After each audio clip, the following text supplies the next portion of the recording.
Well, I think it's very impressive to see such an expansive exhibition of Gerhard Richter, especially in this building.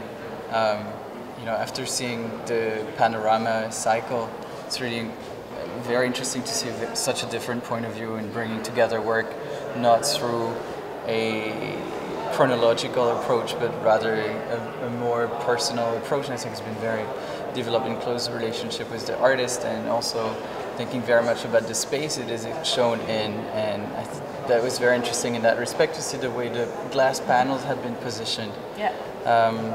Another interesting aspect was that it's most striking to see how potent those works from the mid-60s to through the 70s are, with the appropriation of newspaper imagery, how contrasted, to see them in contrast with the large abstract, more recent works, brings a very different perspective to his work than would a chronological approach or thematic approach, or an approach exclusively by a series of series. I think. You got a personal highlight or something? Personal you were very highlight. excited to see?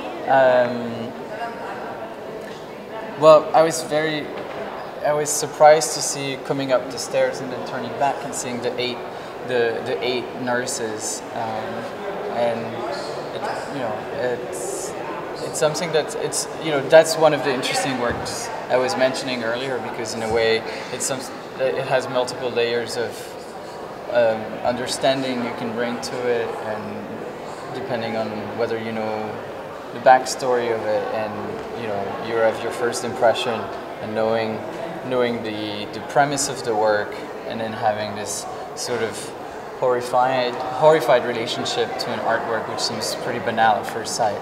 And it's something somewhat akin to there's this thing called the Kuleshov effect in film editing from the Russian filmmaker Kuleshov from the early 20th century, and I always think of that when you see work of that type, which I think is probably I think what interests me the most in Richter's work, and that was also the case in the panorama cycle, just to see these works from the mid-60s, which were appropriation-based works.